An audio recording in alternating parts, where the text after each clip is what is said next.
নমস্কার, সবাইকে জানাই মিষ্টি সকালের অনেক অনেক শুভেচ্ছা আর ভালোবাসা। আশা করছি আমার সকল মিষ্টি বন্ধু অনেক অনেক ভালো আছেন আর সুস্থ আছেন। তো লাইফস্টাইলের আরও একটি নতুন ভিডিওতে সবাইকে অনেক অনেক সুস্বাগত জানিয়ে আমার ভিডিওটি এখান থেকে শুরু করছি।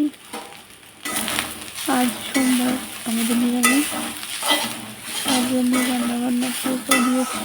বাকি কাজবাজ হয়ে গেছে করা। আসলে ভিডিও করতে গেলে অনেকটা টাইম লাগে,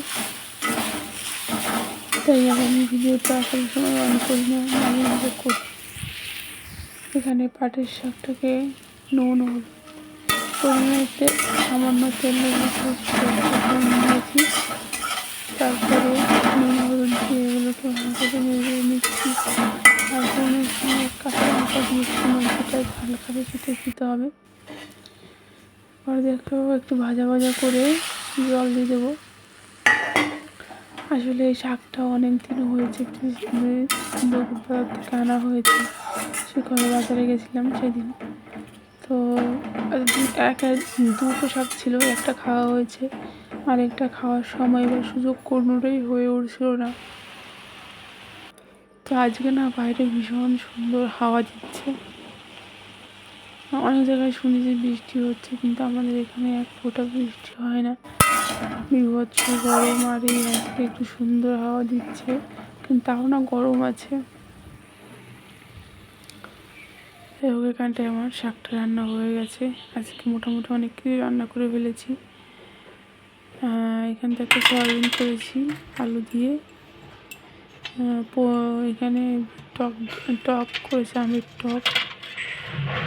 আর এটা হচ্ছে পটল ভাপা।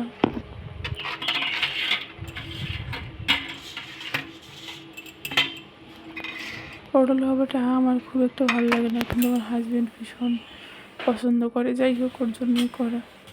তারপর দেখো এখানে মামা বাড়ির পুঁই শাক ভাই এসেছিলো কালকে রাত্রে, ভাইয়ের বাড়ি এসেছিলো, ওদের বাড়ি আসেনি। ও এই শাকগুলি নিয়ে এসেছিলো।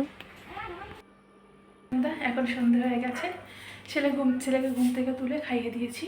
খেয়ে দিয়ে মায়ের ছিল, মায়ের সঙ্গে চলে গেছে। মানে আমি নিয়ে একটু হাঁটতে বেরিয়েছিলাম, তো মায়ের সঙ্গে চলে গেল। যাই হোক, এখন আমার বাড়িতে তো কলা থাকেই, তো এই গরমে কলাটা খুব তাড়াতাড়ি নষ্ট হয়ে যায়। তো কলাটা যখন মানে একটু নষ্ট হয়ে আসে, তখন আমি কি করি, ওটাকে দিয়ে বড়া পিঠে ভেজে ফেলি। তো 3খানা কলা ছিল, দাঁড়াও তোমাদের দেখাচ্ছি। করে রেখেছি, কলা মেখে রেখেছি ময়দা দিয়ে, চালের গুঁড়ো নেই, চিনি ময়দা নুন দিয়ে মেখে রেখেছি। ওটা দিয়ে এখন পিঠে করে নেবো, দাঁড়াও তোমাদের সঙ্গে শেয়ার করছি। তো সন্ধ্যেবেলা চলে আসলাম বড়া করতে হঠাৎ করে মনে পড়লো যে এখন তো বাড়ি ফিরবে আর সন্ধে হয়ে গেছে। এখন যদি পুজোটা করে না ফেলি তাহলে হয়ে এসে খাবে না, আগে পুজো করবে তারপরে খাবে। তো বড়াগুলো কড়াইতে ছেড়ে দিয়ে চলে গেলাম পুজো দিতে। শাশুড়ি মা আজকে একটু বেরিয়েছিল একটা কাজে, এই যে ঘুমিয়ে পড়েছে, ভগবান জানে কখন উঠবে। তো দেখছি যে রাত্রি হয়ে যাচ্ছে, তাই ফটাফট করে হাতটা ধুয়ে চলে গেলাম ঠাকুর পুজো করতে। আসলে আমার ঠাকুর পুজো করতে বেশ ভালোই লাগে, কিন্তু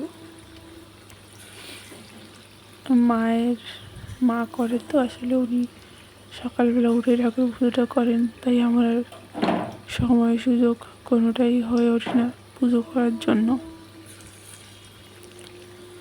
আমি এই ধরো যখন আমাদের বাড়িতে তো কলা আনা হয়, তো কলা আনলে নষ্টও হয়, তো নষ্ট হয়ে যাওয়ার আগে আমি এভাবে বড়া পিঠে করে নিই। কিন্তু এখন ফেলে দিলে কি হবে, তাই না, খেয়ে নিতে হবে। দেখো বড়াগুলোকে উল্টে পাল্টে ভেজে নিচ্ছি।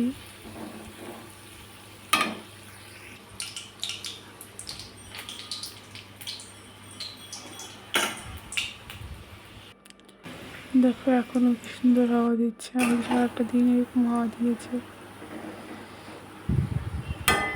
যাই হোক, আমার ভিডিও তোমাদের কেমন লাগে, যদি তোমাদের কিছু ভালো লেগে থাকে তাহলে অবশ্যই লাইক, কমেন্ট আর সাবস্ক্রাইব করবে।